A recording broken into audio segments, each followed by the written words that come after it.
किसी जंगल में एक रानू चिड़िया रहती थी। वो बहुत अच्छी चिड़िया थी। वो बहुत मेहनती चिड़िया थी। उसने अपना घर भी बहुत सुंदर बनाया हुआ था। वो सारा दिन काम करती और शाम को अपने घर में आकर उसे बहुत शांति मिलती। ऐसे ही वो एक दिन सोने की तैयारी कर रही थी कि उसके दरवाजे पर कोई दस्तक देता है। ये इस समय कौन आ गया? एक बार देख लेती हूँ कि कहीं किसी को मेरी मदद की जरूरत ना हो। और फिर रानू चिड़िया दरवाजा खोल देती है। सामने कालो कौवा और गोरी कव्वी खड़े थे। आप दोनों इस समय सब ठीक तो है ना? रानो, कुछ भी ठीक नहीं है। वो हमारा घर टूट गया है। मैं और गोरी तो इसके मैके गए हुए थे। जब वापस आए तो घर टूटा पड़ा था। अब इस रात के समय में तो हम अपना घर बना नहीं सकते। सुबह को ही घर बनाने का काम शुरू करेंगे। रानो प्लीज, हमें आज की रात अपने घर में रहने दो। हम सुबह होते ही यहाँ से चले जाएंगे। अच्छा ये बात है तो आ जाओ, लेकिन सुबह होते ही अपने घर का काम शुरू कर लेना।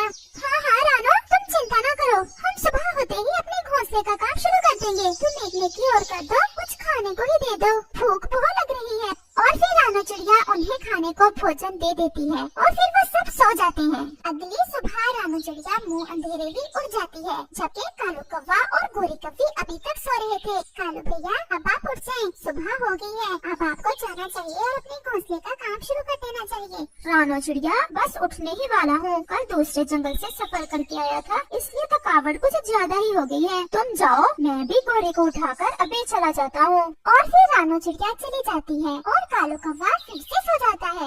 ऐसे ही दोपहर हो जाती है और फिर कालू कौवे की आँख भी खुल जाती है। कालू कौवा गोरी को भी जगा देता है। गोरी, गोरी उठो, देखो कितनी दोपहर हो गई है। चलो जाकर अपने घोंसले को बनाने का काम शुरू करते हैं। कालू, आज रात कितनी अच्छी नींद आई है ना? मजा ही आ गया सोने का। कितना नरम नरम घोंसला बनाया हुआ है रानू चिड़िया ने। ऐसा घोंसला बनाने के लिए मेहनत करना पड़ती है, जो तुम कभी भी नहीं कर सकती। कालू, मैं तो कुछ और ही सोच रही हूँ। आप क्या सोच रही हो? कहीं इस घर पर कब्जा करने का इरादा तो नहीं है तुम्हारा? कालू, तुम्हें मेरे मन की बात का कैसे पता चल गया? मैं तो तुम्हारी रग रग से वाकिफ हूँ। तो फिर तुम्हारा क्या ख्याल है? वैसे मेरा भी वही ख्याल है जो तुम्हारा है। तो फिर हमें क्या जरूरत पड़ी है बाहर जाने की? चलो दरवाजा लॉक कर दो। दाना तो पड़ा ही है चिड़िया का, हम थोड़ा सा सो लेते हैं और जब चिड़िया आएगी तो हम दरवाजा ही नहीं खोलेंगे। और फिर कालू कौवा और गोरी कव्वी सो जाते हैं। ऐसे ही शाम हो जाती है। रानू चिड़िया भी दाना ढूंढकर आ जाती है। रानू चिड़िया जब आती है तो दरवाजा अंदर से लॉक था। रानू चिड़िया दरवाजा जोर से बजाती है। गोरी, लगता है रानू आ गई है। तुम ठहरो, मैं अभी इसे भगाती हूँ यहाँ से। और गोरी कव्वी खिड़की से रानू को कहती है, क्यों भी चिड़िया, क्या बात है? क्यों दरवाजा ऐसे बजा रही हो? तोड़ना है क्या? रानू चिड़िया तो गोरी की बात सुनकर हैरान रह जाती है। गोरी, दरवाजा खोलो, मैंने अंदर आना है और तुम अभी तक गए नहीं। क्यों? हम क्यों जाए अपना घर छोड़कर? गोरी, ये तुम क्या कह रही हो? ये मेरा घर है। तुम जल्दी से दरवाजा खोलो, वरना मैं सब पक्षियों को इकट्ठा कर लूंगी। जिसे भी इकट्ठा करना है कर लो, ये हमारा घर है। गोरी प्लीज, इतना जुल्म ना करो मेरे साथ। बाहर ठंड भी बहुत ज्यादा है, तो मुझे अंदर आने दो। लेकिन गोरी कव्वी रानू चिड़िया की एक नहीं सुनती। रानू चिड़िया तो बेचारी बस बंद दरवाजा देखती रह जाती है। रानू चिड़िया इस समय बहुत बेबस थी। वो ऐसे ही वहाँ से थोड़ा दूर एक पेड़ के नीचे बैठ जाती है। उस पेड़ के पास ही एक तरबूज की बेल थी, जिस पर 2 तरबूज लगे हुए थे। चिड़िया, तुम उदास क्यों बैठी हो?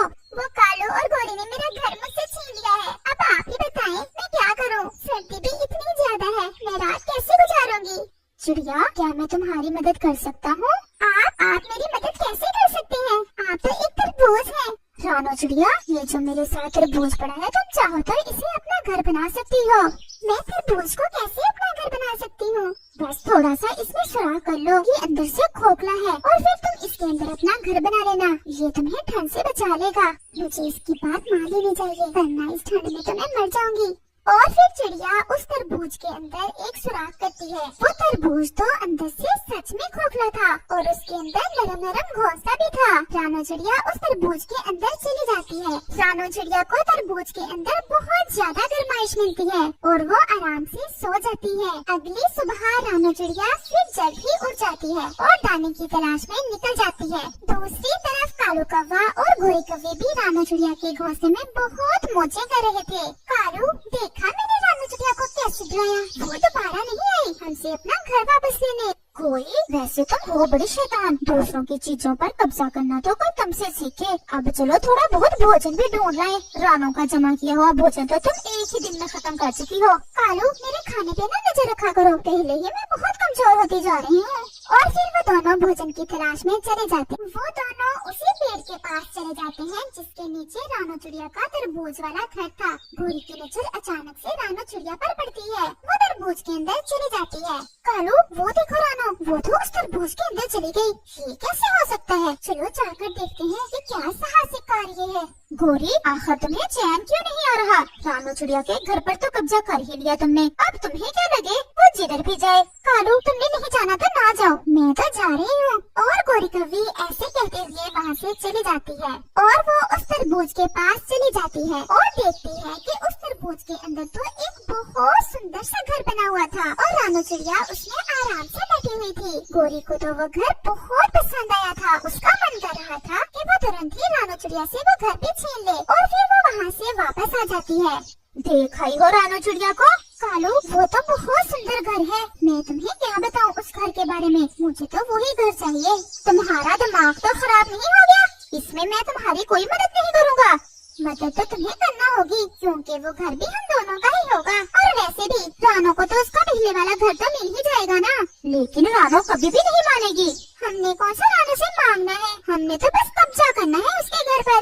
लेकिन वो कैसे? वो तो मुझ पर छोड़ दो। चलो, अभी मुझसे इंतजार नहीं हो पा रहा। मैं तो आज रात उसी तरबूज वाले घर में गुजारूंगी। और फिर कालू कौवा गोरी के साथ चला जाता है। गोरी रानो के नए घर के बाहर रानो चिड़िया को आवाज देती है। रानो चिड़िया जरा मेरी बात सुनो, बहुत जरूरी बात है।